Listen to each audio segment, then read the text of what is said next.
And add no to your vocabulary. You have the right to say no.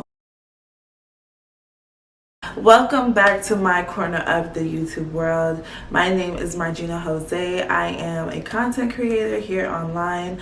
I talk mostly about career-based advices as well as life and balance, how we can come up with some better ways to balance our life. So if this interests you, go ahead, like, subscribe, and leave a comment. So you guys, you know how I always start off my videos. I do not like to waste your time. I know your time is very valuable, very precious. You could be doing so many other things, but you're here with me. I'm gonna have my phone out because I find that this is much more easier to just keep on track of the things that I want to talk about. If you work a 9 to 5 like I do, I figured this would be really helpful for you.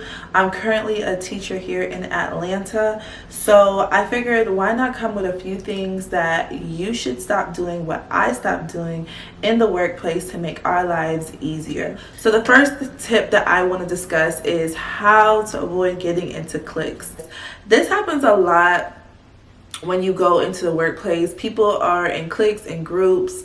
You know, you may have people who've been there for a really long time, like for 5 years, 10 years plus, and they are joined together. They have like a little alliance at work, and they usually have like the newbies, and then you have other little groups based off of like, you know, hierarchy, you know, who does what, who job is what.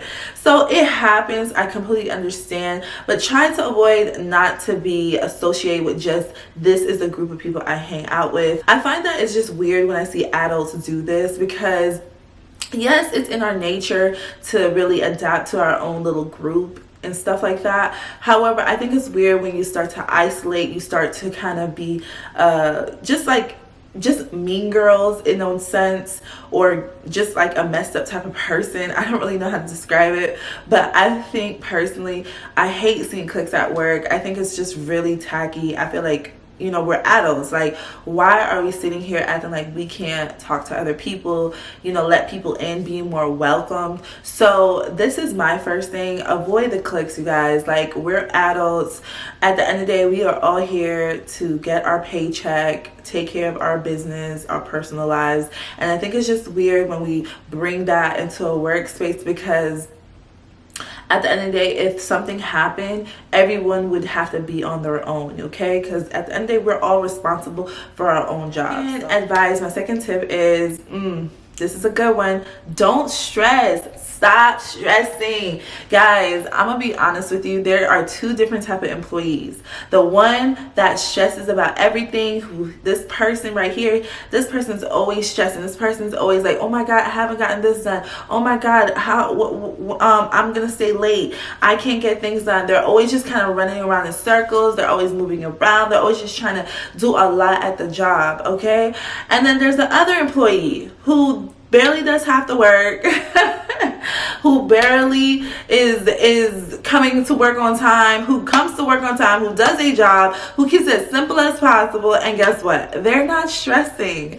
So which employee do you want to be? For me personally, I think a balance is always nice. You always want to make sure that you're on top of your job, but at the same time, y'all, do not stress. Like, we should not be stressing about work. So this is interesting. And people might, you know, debate about this, but I feel like this is really important. Something else is don't involve yourself into things that you are not interested in at your job. For example, for me, I like to chaperone. I know I'm a great chaperone. I love to chaperone, okay? Book me for a trip, okay? If any day that I could just have a day to just go on a trip with the kids, I'll do that. That's my thing. I like how that feels. I like being around the kids. I like hanging out. I like going to new places. So that's what I like to do. However, there's some people who go ahead and volunteer to be chaperones and they don't like it. They complain that the kids aren't listening. They can't manage the kids. And I'm like, you see, this is why we all shouldn't just picking up job roles. Not every job is meant for you. You want to pick up job roles at your job that you actually like. So if you're someone who wants to do something for the community and you say, you know what, I'm interested in what they're doing to give back to the community, that might be a job role for you. But if it's something like, teaching a data class or teaching a new program to your peers, you may not like that. So don't pick something like that.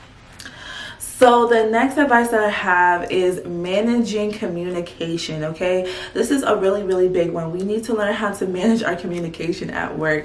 That means if someone is trying to get in contact with you, listen, you have to manage that. Either they should be emailing you on the information, or you should have some office hours for them to contact you. I don't think it's healthy that anyone could be able to contact you whenever, unless you have a job that isn't unless you have a job that's more virtual. Then I can understand that that time might look a little different than the average person who goes into a job. But if you go into a job, I don't think it's just appropriate for anyone to call you at 7-8 o'clock at night. I just don't think that's right. I think personally people should feel comfortable to email you if they need to get in contact with you, or they should respect your office hours. So the last thing I want to talk about is not allowing people or your job culture to pressure you. Now this is hard.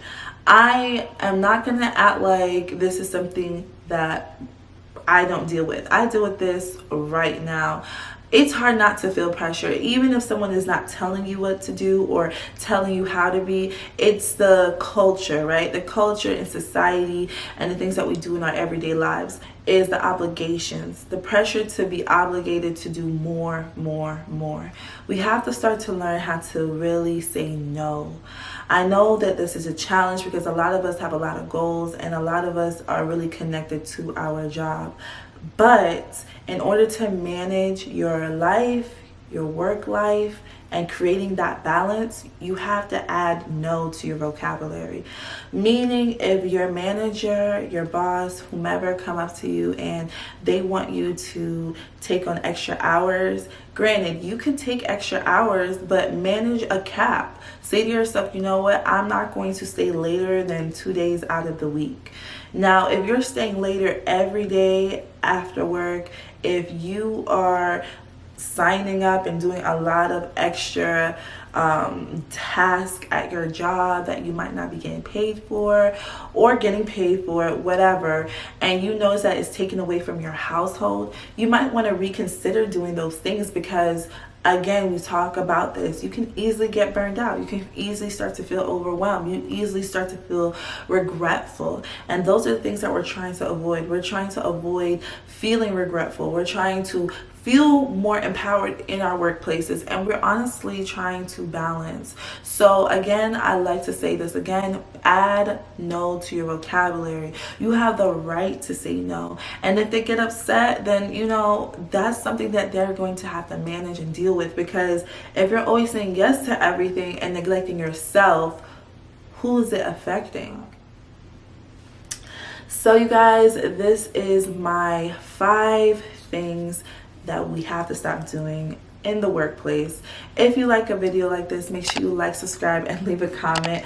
Let me know where you work at currently. I would love to be interested in some of the places that you guys currently work at.